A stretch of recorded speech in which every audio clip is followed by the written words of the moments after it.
Welcome to the family. If you enjoy powerful stories and wild adventures, subscribe now, hit like and share with someone who will love it too. The mining vessel. Prospector's Dawn shuddered violently as it broke through the atmosphere of the frozen moon, designated as Kepler 442c. Captain Jake Morrison gripped the pilot's seat, his knuckles white as he fought to maintain control of the failing ship. Sparks flew from damaged consoles while emergency klaxons wailed their warnings into the cramped bridge. "Hull breach in Sector 7, shouted his engineer, Tom Bradley, from across the smoke-filled cockpit. "We're losing pressure." "First." Jake's jaw tightened as he watched their altitude readings plummet. The moon's surface rushed toward them, a hellscape of ice and jagged rock formations that promised certain death if they hit at their current velocity. He had maybe 30 seconds to find a landing spot that wouldn't turn them all into paste. There. Jake pointed toward a relatively flat expanse of frozen ground between two mountain ranges. "Emergency landing protocol now." The ship hit the surface with bone-jarring force, sliding across the ice for nearly a kilometer, before coming to rest against a natural ice formation. Steam hissed from ruptured coolant lines, and the lights flickered ominously before settling into the dim red glow of emergency power. Jake unbuckled himself and surveyed the damage. Of his 5-man crew, 3 had survived the crash. Tom was already running diagnostics on their life support systems, while their xenobiologist, Dr. Alex Reed, tended to a nasty gash on the communications officer's forehead. "Report," Jake ordered, his breath already visible in the rapidly cooling air. Tom looked up from his tablet, his expression grim. "Life support is running on backup power. We've got maybe 18 hours of heat and oxygen at current consumption rates. The main reactor's offline and I don't have the parts to fix it. Communications fried. The crash took out our long-range array and the backup transmitter doesn't have enough power to reach the nearest relay station." Jake nodded grimly. They were stranded on a moon where the surface temperature averaged minus 60 degrees Celsius with no way to call for help and limited life support. He was about to ask about their emergency supplies when a new sound echoed through the ship, something metallic striking against the hull from outside. All 4 men froze. According to their surveys, this moon was supposed to be uninhabited. The sound came again, more insistent this time, a rhythmic tapping that seemed almost deliberate. "Could be debris falling from the crash," Tom suggested hopefully, but his voice lacked conviction. Jake moved toward the airlock, grabbing an emergency suit from the wall locker. "Only one way to find out. Alex, get that scanner working. I want to know what's out there before I open that door." Dr. Reed's hands flew over his equipment, and after a moment he looked up with surprise written across his weathered features.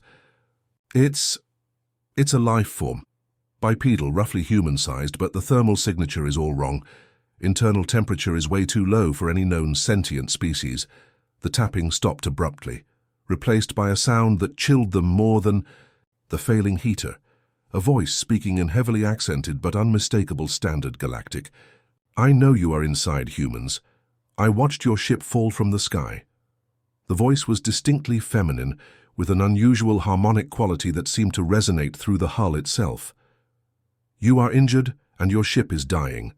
The cold will claim you soon." Jake exchanged glances with his crew. First contact protocols hadn't covered situations quite like this. "I am Kira of the Frost Clans," the voice continued. "I am an outcast. Like you, I am alone on this frozen rock. But unlike you, I know how to survive here. Open your door, humans, or freeze like the others who have crashed here before you." The temperature gauge on the wall dropped another degree, and Jake could see his breath getting thicker. Whatever was outside, it might be their only chance of survival. He reached for the airlock controls, praying he wasn't about to make the last mistake of his life. The airlock hissed open, and a figure stepped out of the swirling snow into the dim red light of the ship's emergency illumination. Jake's first impression was of elegant lethality. The being before him stood nearly 6 feet tall, with pale blue skin that seemed to shimmer with an internal light. Her features were humanoid but refined, with high cheekbones and large dark eyes that reflected the emergency lights like polished obsidian. Most striking were the delicate frost patterns that traced across her skin like living tattoos, constantly shifting and changing. She wore form-fitting garments that appeared to be made from some kind of metallic fabric, and a flowing cloak that seemed to absorb light rather than reflect it. Despite the sub-zero temperature, she showed no signs of cold or discomfort. "You're Kelvani," Dr. Reed breathed, recognizing the species from xenobiological databases. "But you're supposed to be extinct." Kira's dark eyes fixed on the scientist with something that might have been amusement. "Extinct." Her voice carried that same harmonic quality they'd heard through the hull. "Perhaps it is better that the galaxy believes this. We have learned that survival sometimes requires invisibility." Jake stepped forward, still wearing his emergency suit. "I'm Captain Morrison. You said others have crashed here before?" "Many," Kira replied, her gaze sweeping over the damaged interior of their ship. "Miners, mostly. Sometimes traders who took the wrong hyperspace route. This moon sits at the intersection of several shipping lanes, and its gravity well has claimed more vessels than the Galactic Maritime Authority cares to admit." She moved deeper into the ship with fluid grace, examining their emergency systems, with the practiced eye of someone who had seen such technology before. "Your life support will fail within the day. The reactor leak is poisoning your air recyclers, and your heat exchangers are operating at 12% efficiency." Tom looked up from his console. "How could you possibly know that?" "Because I have been inside 17 ships exactly like this one over the past 5 years, Kira replied matter-of-factly. "All crashed, all filled with corpses when the rescue teams finally arrived." The casual way she mentioned the deaths sent a chill through the crew that had nothing to do with the temperature. "But you survived," Jake observed. "How?" For the first time, something like emotion flickered across Kira's features, a combination of pain and defiance. "I survived because I was already dead to my people. The Kelvani Council declared me Kethmore, soul lost, for the crime of questioning their isolation policies. I argued that hiding from the galaxy while other species suffered was cowardice. For this heresy, I was stripped of my clan name and exiled to die on this frozen rock." She turned to face them fully, and Jake could see the loneliness in those dark eyes despite her composed exterior. "That was 3 years ago. I have learned to make this wasteland my home, to find warmth where none should exist, to draw sustenance from ice and stone. But I have also learned that even outcasts need not die alone." "You're offering to help us," Jake said. "It wasn't a question. I am offering you a choice," Kira corrected.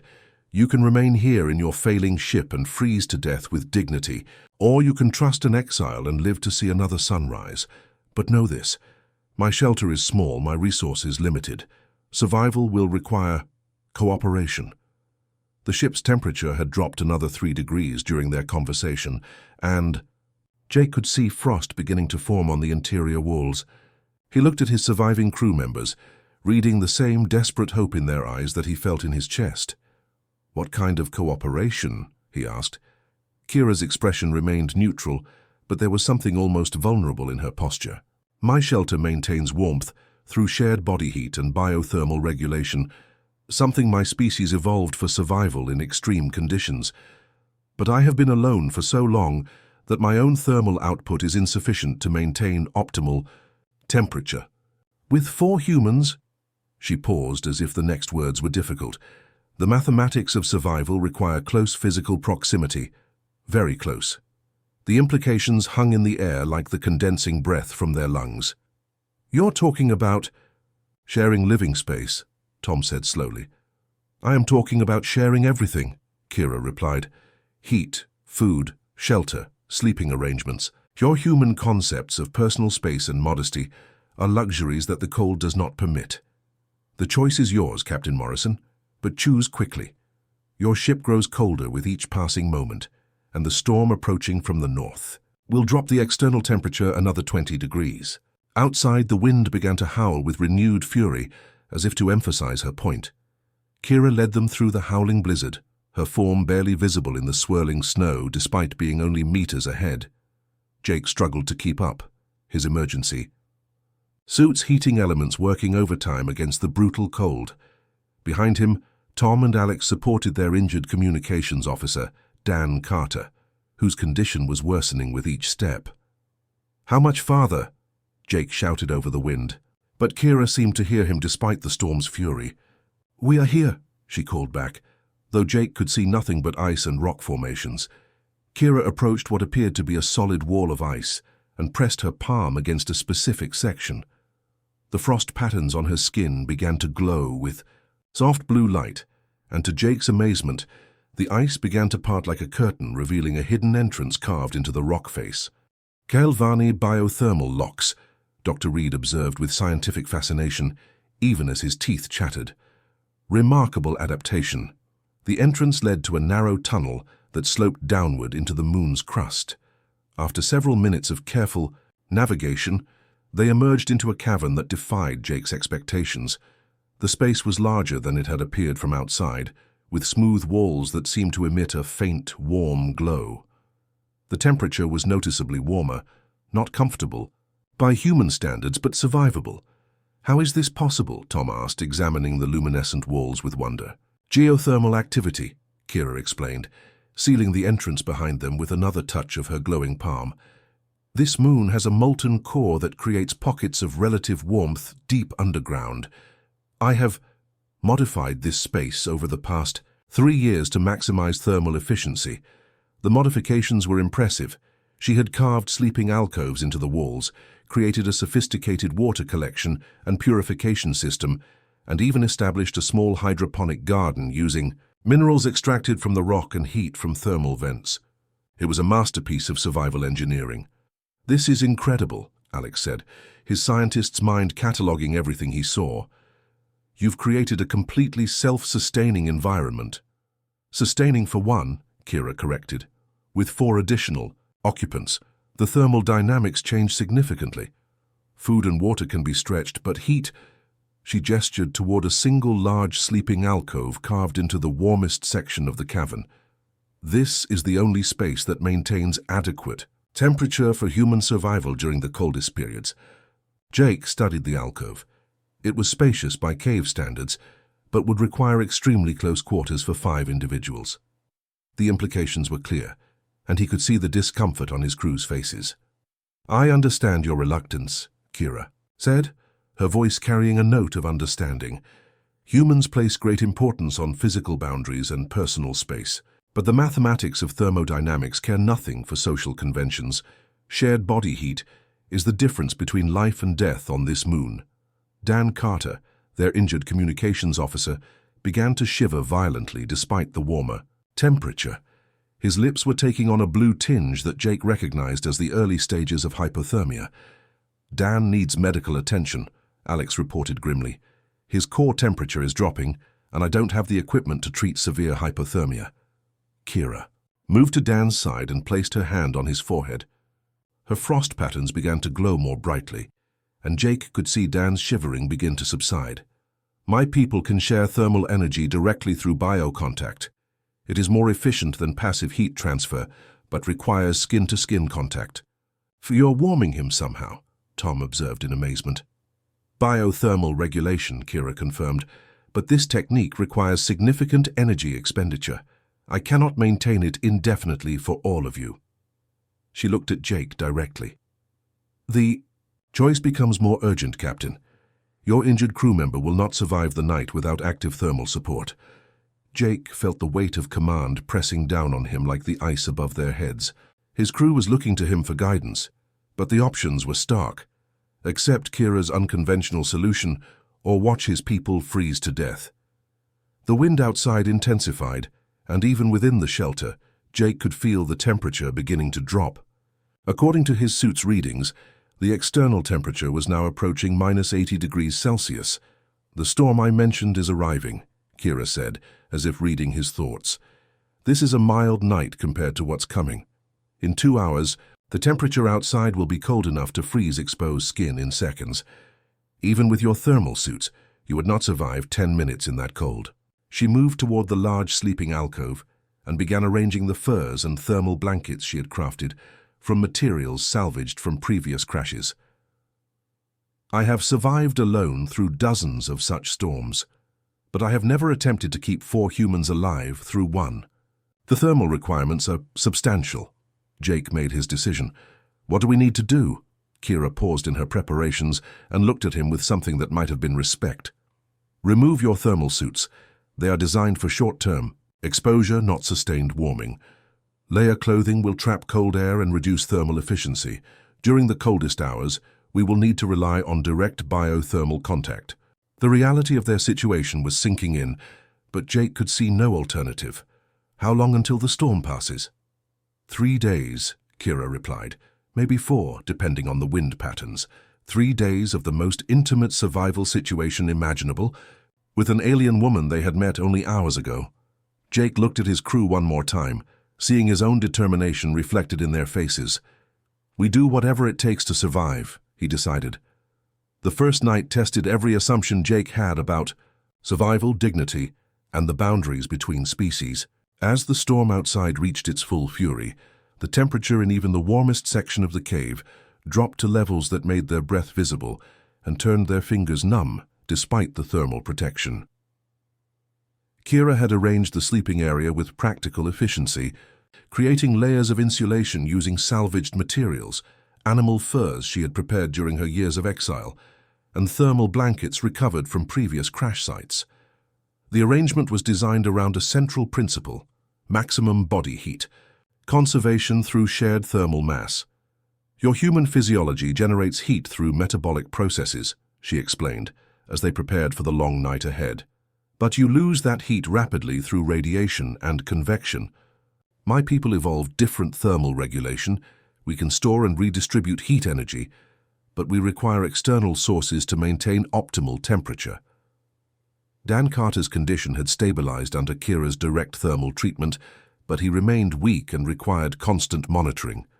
Alex had positioned himself as the group's medical officer, using his scientific training to observe both Dan's recovery and Kira's unusual biothermal abilities. Her skin temperature varies by location, Alex reported quietly to Jake. The frost patterns seem to be some kind of circulatory system for thermal energy. Fascinating adaptation for a species that evolved in extreme cold. As the external temperature plummeted further, Kira's matter-of-fact approach to their situation became a source of both comfort and tension.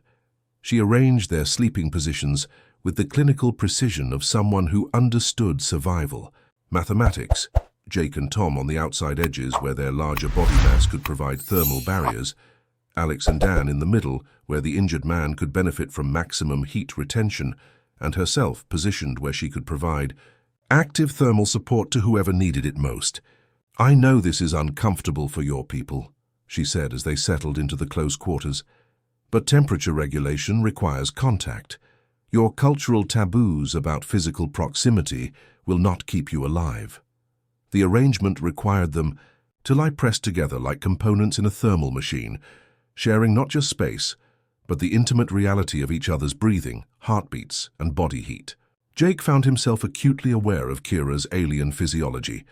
Her skin was surprisingly warm despite its pale blue color, and the frost patterns traced across her body seemed to respond to their proximity, glowing slightly brighter when she was in contact with the humans.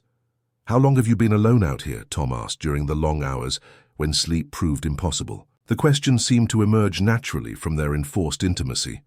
3 years, 2 months, 18 days, Kira replied without hesitation. I maintained a precise count until recently.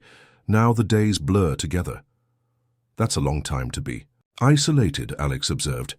Isolation was the point of my exile, Kira said, her voice carrying a note of old pain. The Kelvani Council believed that removing me from all social contact would force me to reconsider my inappropriate ideas about our place in the galaxy. What inappropriate ideas? Jake asked. Kira was quiet for so long that he thought she wouldn't answer. When she finally spoke, her voice was barely above a whisper. I believed that our people should end their isolation, that we should share our knowledge of survival in extreme environments with other species, that hiding while others suffered was a form of cowardice disguised as wisdom.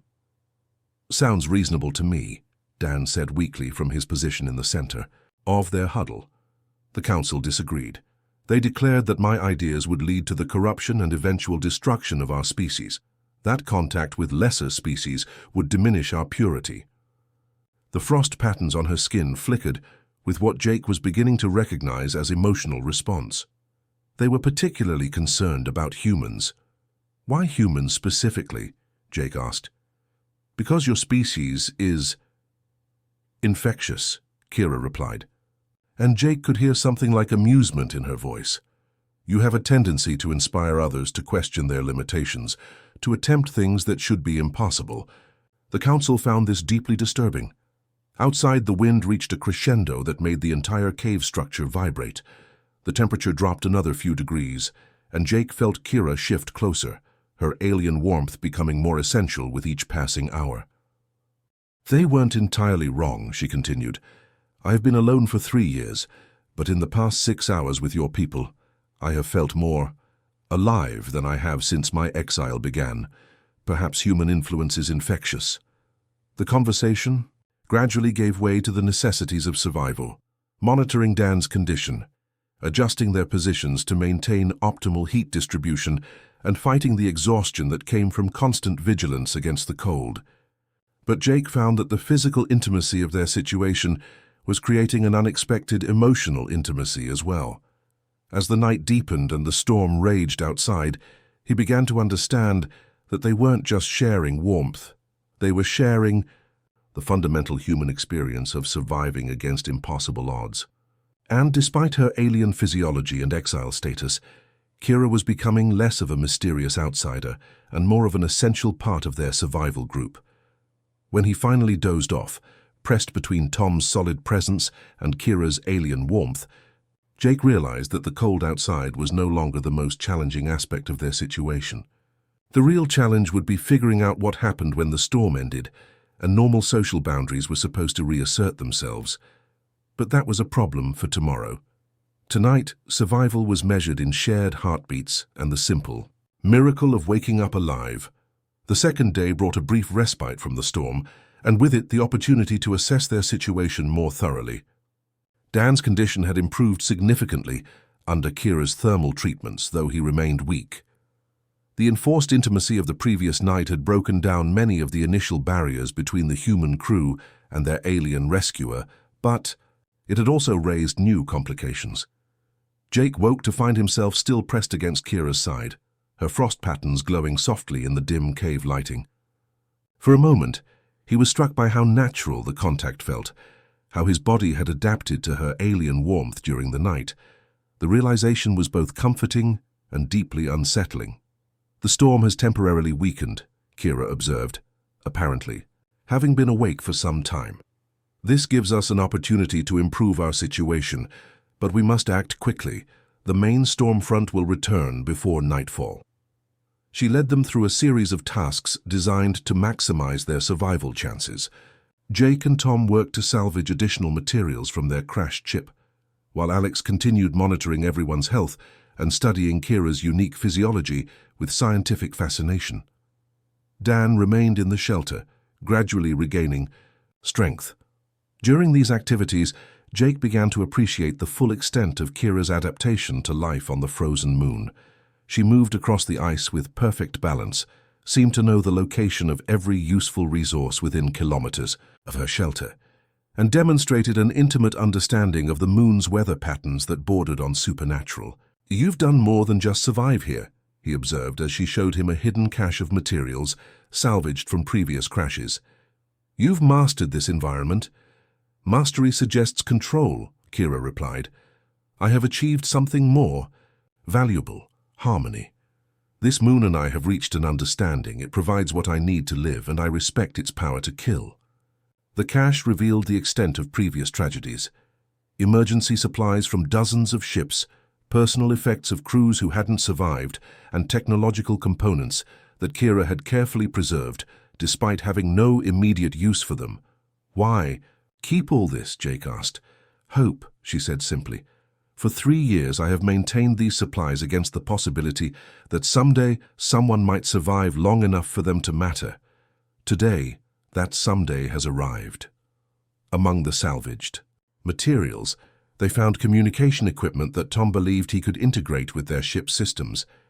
"If we can boost the signal strength using these components, we might be able to reach a galactic rescue beacon," he explained. "But it will take time to configure everything." "How much time?" Jake asked. At least 3 days, maybe 4. And that's assuming the storm doesn't interfere with the installation.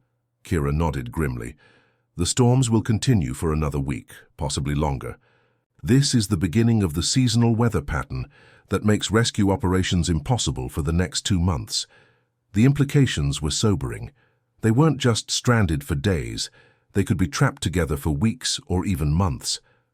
The prospect of extended cohabitation in extremely close quarters added new dimensions to their survival challenge. That evening, as they prepared for another night of shared warmth, the emotional dynamics had shifted noticeably. The initial awkwardness had been replaced by something more complex, a growing sense of interdependence that went beyond mere survival necessity. "I have a confession," Alex said, as they settled into their sleeping arrangement. "Yesterday, I was terrified by the prospect of this." He gestured at their close quarters. "Tonight, I'm more afraid of what happens when we don't need to stay this close anymore." His words articulated something they were all feeling. The physical intimacy required for survival was creating bonds that transcended species barriers. But those bonds would be tested when normal social conventions reasserted themselves. "Among my people," Kira said softly, "there is a concept called thermos kala, bonds forged in shared warmth. It recognizes that relationships formed under survival. Conditions have a different quality than those formed in comfort. They are both more intense and more fragile." "Fragile how?" Dan asked. His voice was stronger than it had been since the crash. "Because they depend on circumstances that may not persist," Kira explained. "When the external pressure is removed, people sometimes find that what they thought was genuine connection was actually just shared desperation." Jake found himself studying her face in the dim light, noting the subtle expressions that were becoming familiar despite her alien features. "And sometimes," he said, "people find that the circumstances revealed something that was genuine or along." The conversation continued deep into the night, covering topics that ranged from survival tactics to philosophical questions about the nature of connection between different species. Jake discovered that Kira possessed not just practical knowledge but a deep intelligence that had been shaped by years of solitary contemplation. "The Council was right to fear human influence," she admitted during one particularly candid moment. "In less than 2 days, you have made me question assumptions I've held for decades. You've reminded me that existence and living are not the same thing." "What's the difference?" Tom asked. "Existence is maintaining biological functions," Kira replied. "Living is choosing to engage with others despite the risks. For 3 years, I have existed.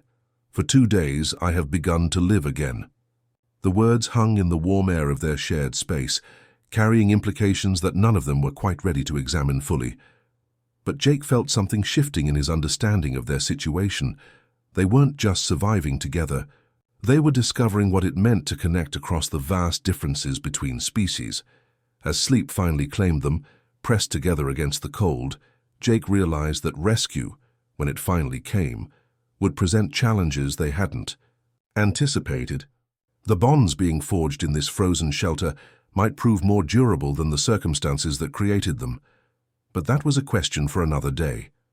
Tonight, there was only warmth, trust, and the simple miracle of finding connection in the most unlikely circumstances. The third day brought an unexpected crisis that revealed depth to their situation none of them had anticipated. Jake woke to find Kira's frost patterns flickering erratically, their usual steady glow replaced by rapid pulses of blue and silver light. She was conscious but clearly in distress, her breathing shallow and her skin temperature fluctuating wildly. "What's happening to her?" Alex asked, immediately shifting into medical mode despite his lack of xenobiological training. "I'm fine," Kira managed, though her voice lacked its usual harmonic quality. This is expected, but her condition was clearly far from fine. The thermal regulation that had kept them all alive was failing, and the cave's temperature was beginning to drop noticeably. "Expected how?" Jake demanded, supporting her as she struggled to sit up. Kira's dark eyes met his, and he saw something like shame in their depths. "There is something I have not told you about my exile, something that makes my survival and yours more complicated than I initially revealed." The frost patterns on her skin began to settle into a different configuration, one that Alex noted was more symmetrical but somehow looked painful. My exile was not simply political punishment. The council discovered that I had been changed by prolonged exposure to other species, infected, as they termed it, by alien influences. Changed how? Tom asked. Kelvani physiology is normally self-contained, Kira explained with obvious difficulty. We maintain thermal regulation independently, requiring no external support. But extended contact with other species, particularly humans, can alter our biothermal systems. We begin to require the very connections we are supposed to avoid. The implications hit Jake like a physical blow. You're saying that contact with us is changing you, making you dependent on us? Not dependent, Kira corrected. Integrated. My thermal regulation system is adapting to include you as part of its network. This is why the Council feared human contact so deeply. It creates bonds that transcend species boundaries, bonds that cannot be easily severed. Alex was studying her changing frost patterns with scientific fascination, despite the dire circumstances. The biothermal network is expanding to include us as external nodes. Remarkable adaptation, but it must be putting enormous stress on your system. The stress is temporary, Kira assured them, though her voice suggested she was in considerable pain. But the change is permanent. Even if rescue arrives tomorrow, my physiology has been irreversibly altered. I will never again be able to exist in complete isolation, as Kelvani are supposed to. The confession created a moment of stunned silence. Jake realized that Kira hadn't just been helping them survive. She had been sacrificing her fundamental, biological independence to keep them alive, knowing that the process would permanently change her nature. "Why didn't you tell us?" he asked. "Because you would have refused my help," she replied simply. "You would have chosen to die rather than force me to undergo this transformation. And I could not watch another group of beings freeze to death when I had the power to prevent it." Dan, who had been quietly recovering, spoke up for the first time in hours. "So what does this mean for all of us going forward?" "It means," Kira said, her frost patterns beginning to stabilize in their new configuration, "that we are no longer simply cooperating for survival. We are becoming something new, a biothermal collective that transcends species boundaries. My life is now connected to yours in ways that cannot be undone." The weight of responsibility, Jake felt, was overwhelming.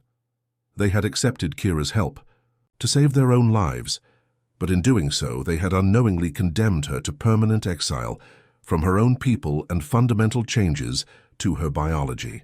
"I'm sorry," he said. "If we had known, you would have died with honor rather than live with compromise," Kira finished. "This is why I respect humans and why the Council fears them. You value abstract principles over practical survival. It is both your greatest strength and your most dangerous weakness." Over the following hours, as Kira's system completed its adaptation, the dynamics of their group shifted yet again. The biothermal connection she had described became tangible. Jake could sense the emotional states of his companions through subtle changes in temperature and pressure. The barrier between individual and collective survival had dissolved entirely. "This is unprecedented," Alex observed, documenting everything with scientific excitement despite their circumstances. "Cross-species biointegration at the cellular level. The implications for understanding consciousness, connection, and the nature of identity are staggering." But Jake was more concerned with immediate implications. "What happens when rescue arrives? Will you be able to integrate back into Kelvani society?" Kira's expression was serene despite the magnitude of what she had lost. "I was already exiled. This changes nothing about my status with my people, but it changes everything about who I am. I am no longer purely Kelvani, just as you are no longer purely human. We have become something new."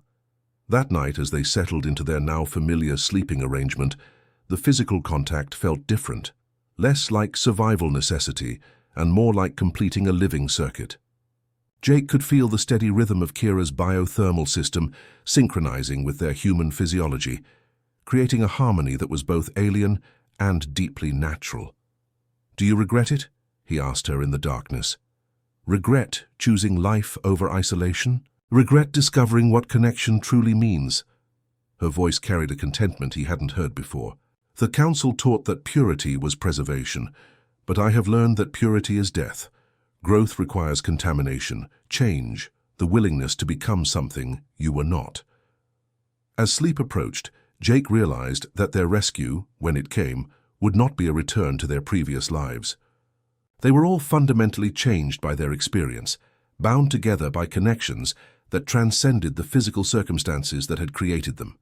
The storm outside continued to rage, but inside their shelter, something entirely new was, being born from the convergence of human determination and alien wisdom. Something that neither species could have achieved alone.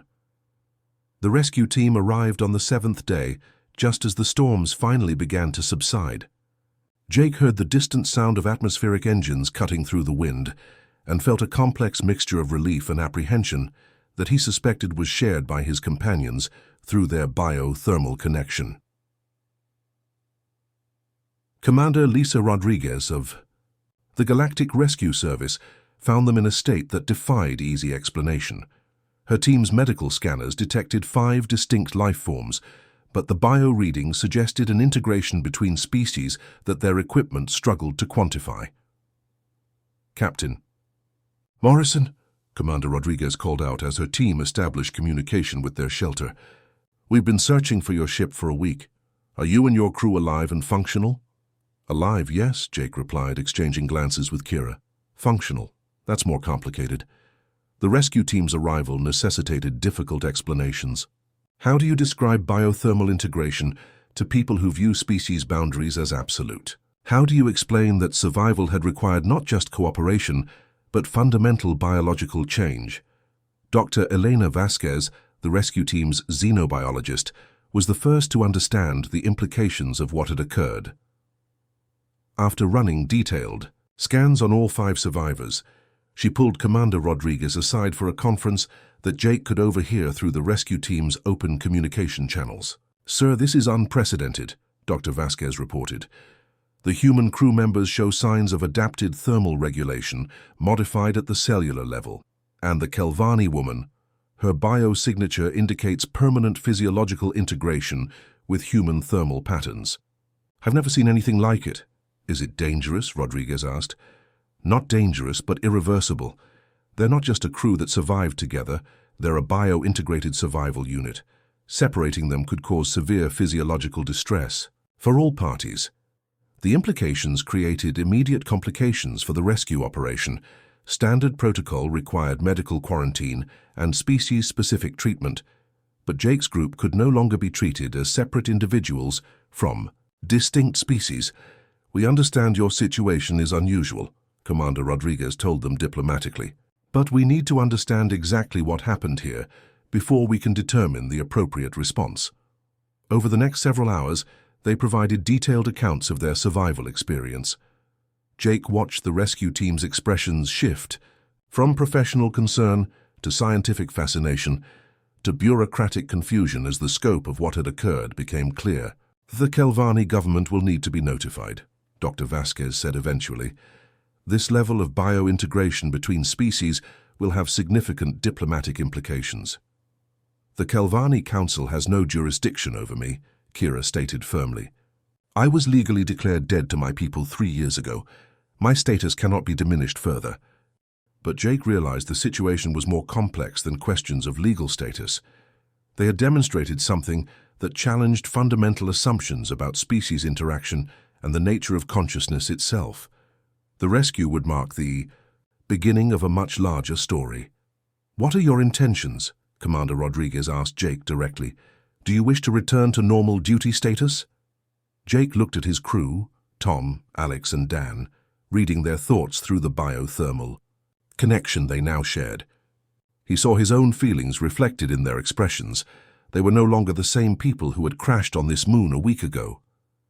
We'd like to request extended leave, Jake said carefully. There are adjustments we need to make before we can return to standard operations.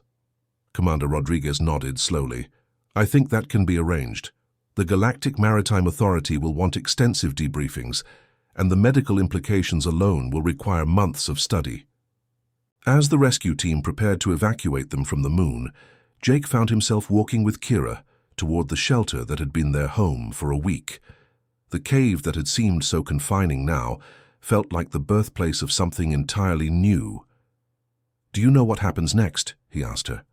"No," she admitted, her frost patterns shifting to configurations he had learned to recognize as thoughtful contemplation. "For 3 years, I knew exactly what each day would bring: survival, solitude, and the slow passage of time. Now, everything is uncertain." "Are you afraid?" Kira considered the question seriously. "Fear requires the possibility of loss. But I have already lost everything I thought I valued: my people, my place in Kelvani society, my biological independence. What I have gained—" She gestured toward the approaching rescue shuttle where Tom, Alex, and Dan were helping load equipment. "What we have all gained cannot be taken away by external circumstances." The rescue ship Humanitarian was a converted medical vessel equipped for complex xenobiological cases. During the 3-day journey to the nearest medical station, Jake and his companions underwent extensive testing while grappling with the practical realities of their transformed existence. Dr. Vasquez's preliminary reports were causing significant stir in both scientific and political circles. The biointegration they had achieved was not just medically unprecedented, it represented a fundamental challenge to policies of species segregation that had governed galactic civilization for centuries. "The Council will undoubtedly claim that this proves the dangers of cross-species contact," Kira observed during one of their medical consultations. "They will point to my transformation as evidence that such interactions lead to the corruption of natural order." "But you're not corrupted," Alex protested. He had become fascinated by the philosophical implications of their experience. "You're evolved. We all are. Evolution and corruption look identical from the perspective of those who benefit from the status quo," Kira replied. "The question is not whether we have changed, but whether that change represents progress or degradation." The answer came from an unexpected source. During their second day aboard the rescue vessel, they received a priority communication from Dr. Marcus Chen, Director of Xenobiological Research at the Galactic Science Institute. "Captain Morrison," Dr. Chen said via holographic projection, "I've been reviewing the preliminary data from your case. What you and your companions have achieved may represent the most significant development in interspecies relations in the past millennium." He explained that similar cases of biointegration had been theorized but never documented. "The implications go far beyond medical science. You've demonstrated that the barriers between species are not as absolute as we've assumed. This could revolutionize our understanding of consciousness, identity, and the potential for true galactic unity." But not everyone viewed their transformation positively. Opposition came from multiple sources: species purists who viewed biointegration as dangerous contamination, political factions who benefited from interspecies tensions, and bureaucrats who found unprecedented situations administratively inconvenient. "There will be those who want to study you like laboratory specimens," Commander Rodriguez warned them, "and others who will want to suppress or eliminate what you represent. You've become symbols in a debate that's larger than your individual circumstances." The medical station at Kepler Station proved to be both sanctuary and prison. Jake and his companions were provided with comfortable quarters and excellent medical care, but they were also isolated from the general population while various authorities debated their status and future. "We've become a problem to be solved," Tom observed during one of their daily group meetings. The biothermal connection meant they functioned best when in close proximity, so they had requested shared living space despite the unusual nature of such arrangements. "No," Kira corrected. "We've become a possibility to be feared. There is a difference." The fear was real and immediate. Within a week of their arrival at Kepler Station, they received formal notification that the Kelvani Council was demanding Kira's immediate extradition for crimes against species purity. Simultaneously, several human supremacist organizations were calling for their detention and decontamination. But support came from unexpected quarters. Dr. Sarah Kim, a renowned expert in consciousness studies, arrived at Kepler Station with a proposition that would change everything. "What if," she suggested during a private meeting with their group, "instead of seeing you as a problem to be solved, we recognized you as pioneers of a new form of existence? What if your integration represents not an aberration, but a glimpse of humanity's and galactic civilization's future?" Her proposal was both simple and revolutionary: establish a research colony dedicated to studying and developing interspecies biointegration. A place where the boundaries between species could be explored safely, where volunteers could choose to undergo the transformation they had experienced, and where new forms of consciousness and community could emerge. "You wouldn't be test subjects," Dr. Kim assured them. "You'd be founders, the first citizens of a new kind of society." Jake looked around at his companions, his biothermal family, and saw his own thoughts reflected in their expressions. They had been changed by their experience in ways that made returning to their old lives impossible. But perhaps that wasn't a limitation. Perhaps it was an opportunity. "Where would this colony be established?" Kira asked. Dr. Kim smiled. "There's a moon in the Kepler 442 system that has unique thermal properties, perfect for biointegration research. I believe you're already familiar with it." The irony was not lost on any of them. The frozen moon that had nearly killed them might become the birthplace of an entirely new form of civilization. 3 months later, Jake stood in the same cave where they had first shared warmth and witnessed Kira's transformation. But now, instead of a survival shelter, it was the foundation of something unprecedented, the first bio-integrated research colony in galactic history. Volunteers from dozens of species had applied to join the colony, drawn by the possibility of transcending the limitations of individual existence. The Galactic Science Institute had provided funding and equipment. Even some members of the Kelvani resistance movement had secretly expressed interest in the project. "Do you ever regret it?" Jake asked Kira as they watched the construction. Teams expanding their original shelter into a proper research facility. Regret discovering that survival and connection are the same thing? Regret learning that the boundaries between us and them are choices rather than natural laws? Kira's frost patterns glowed with contentment. "The only thing I regret is that it took a crash landing to teach me what living actually means." Tom, Alex and Dan had all chosen to remain with the colony, along with several members of the original rescue team who had volunteered for biointegration. They were no longer just the survivors of a crash. They were the founding members of a new kind of community. As the twin suns of the Kepler 442 system set over their transformed moon, Jake felt the steady pulse of the biothermal network that connected him to his chosen family. They had come to this place as strangers thrown together by circumstance. They were leaving it as something entirely new, proof that evolution sometimes requires the courage to abandon what you were in order to become what you could be. The cold that had nearly killed them had instead forged them into something stronger than the sum of their parts. And in the growing warmth of their shared existence, the future itself seemed to pulse with new possibilities. In the end, it hadn't been about survival at all. It had been about discovering what it truly meant to be alive. The end.